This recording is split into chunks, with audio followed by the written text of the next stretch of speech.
জয় জগতগুৰু শ্ৰীমন্ত শংকৰ এক শৰণ ভাগৱতী সমাজৰ হিমালয়া যুৱ সংঘৰ উদ্যোগত লগতে ৰাইজৰ সহযোগত লখিমপুৰ জিলাৰ নাৰায়ণপুৰৰ মেৰমুখ অঞ্চলৰ ৭ বৰবৰী নামঘৰত অনুষ্ঠিত হৈ আছে দ্বাদশ বৰ্ষৰ ভাগৱত পাঠ লগতে ব্যাখ্যা অনুষ্ঠান।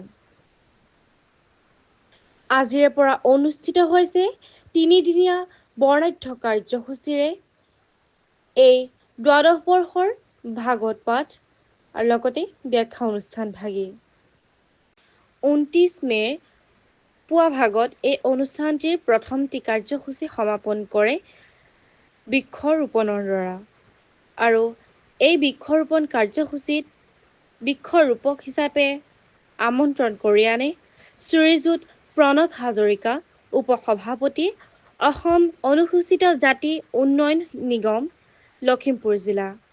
লগতে উপস্থিত থাকে শ্ৰীযুত অনিল শইকীয়া অৱসৰপ্ৰাপ্ত কৰ্মচাৰী জনস্বাস্থ্য কাৰিকৰী বিভাগ নাৰায়ণপুৰ। লগতে এই অনুষ্ঠানটিৰ আঁত ধৰে হীৰেন দাস সহশিক্ষক ফুলনিখাট উচ্চ মাধ্যমিক বিদ্যালয়। লগতে পুৱা ভাগত ধৰ্মধ্বজা ভাগি উত্তোলন কৰা হয় আৰু উত্তোলক হিচাপে উপস্থিত থাকে এক শৰণ ভাগৱতী সমাজৰ সভাপতি বীৰেন কুমাৰ ভাগৱতী। তেখেতৰ লগতে উপস্থিত থাকে বাপকণ দাস প্ৰাক্তন সভাপতি লগতে যদু কুমাৰ দাস প্ৰাক্তন সভাপতি আৰু অন্য সদস্যসকল।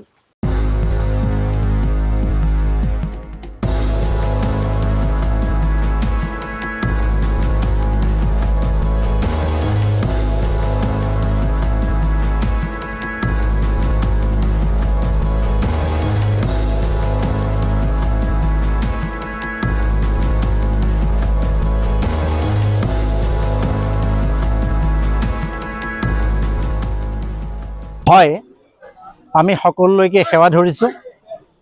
হিমালয়া যুৱ সংঘৰ আজি একাদিক্ৰমে আহি ভাগৱত পাঠ আৰু ব্যাখ্যা অনুষ্ঠান দ্বাদশ বৰ্ষত উপনীত হৈছেহি।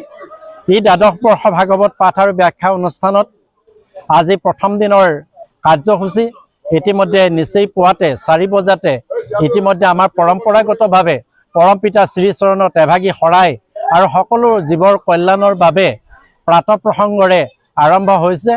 এই প্ৰাতঃ প্ৰসংগত আমাৰ গাঁৱৰ পুৰোধা ব্যক্তি শ্ৰদ্ধাৰ আনন্দ দাস বাপ, চুলতান দাস বাপ, হেম দাস বাপ, বীৰেন দাস বাপ, বীৰেন কুমাৰ ভাগৱতী দাস বাপৰ লগতে নৱকুমাৰ দাস বাপে এই প্ৰাতঃ প্ৰসংগ অংশগ্ৰহণ কৰি তিনিদিনীয়া কাৰ্যসূচীৰ শুভ আৰম্ভণি কৰিলে আৰু পৰৱৰ্তী কাৰ্যসূচী হিচাপে আমি সমূহ যুৱবন্ধু তথা আই মাতৃ তৰুণ তৰুণী একশৰণ ভাগৱতী সমাজৰ ৭ বৰবৰী গাঁও শাখাস্থিত সকলো বাপ বান্ধৱ সমবেত হৈ ইতিমধ্যে আপোনালোকে দেখা পাইছে এক আটক ধুনীয়া সুন্দৰ আধ্যাত্মিক পৰিৱেশত ৭ বৰবৰী বৰনামঘৰ হৰি মন্দিৰ প্ৰাংগণত আমি সকলো সমবেত হৈ দ্বাদশ বৰ্ষ ভাগৱত পাঠ আৰু ব্যাখ্যা অনুষ্ঠানৰ দ্বিতীয় কাৰ্যসূচী প্ৰথম দিনৰ ধৰ্মধ্বজা উত্তোলন কাৰ্যসূচী ইতিমধ্যে আমি 12জন বিশিষ্ট ব্যক্তিসকলৰ দ্বাৰা 12 ভাগী ধৰ্মধ্বজা উত্তোলন কৰি আজি দ্বিতীয় কাৰ্যসূচী আমি সমাপ্ত কৰিলোঁ।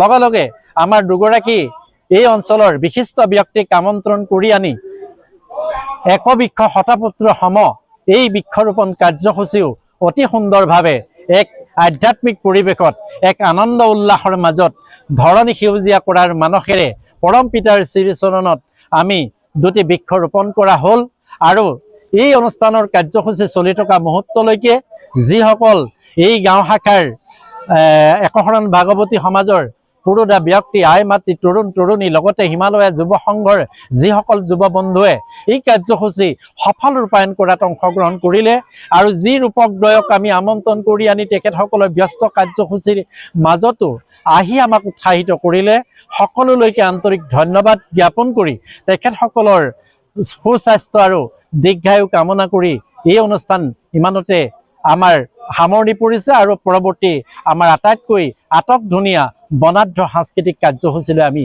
শোভাযাত্ৰাৰ কাৰ্যসূচীলৈ আগবাঢ়িব বিচাৰিছোঁ। ধন্যবাদ। কৃষ্ণ।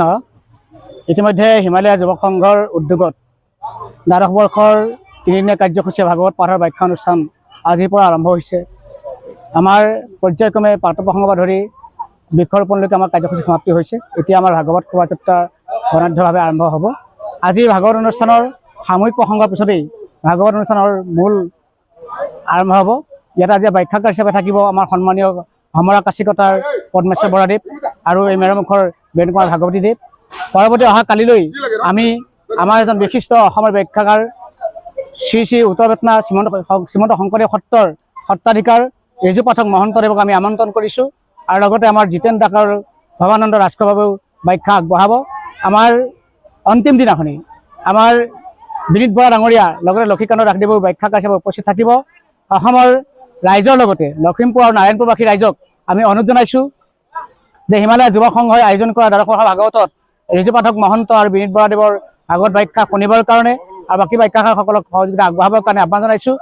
অঞ্চলটোৰ এটাইকেইখন গাঁৱৰ ভকত বৈষ্ণৱক এই অনুষ্ঠানৰ সহযোগিতা আগবঢ়াবলৈ আহ্বান জনাই মই হিমালয় যুৱ সংঘৰ সভাপতি হিচাপে নিমন্ত্ৰণী শৰাই আগবঢ়ালোঁ। ধন্যবাদ।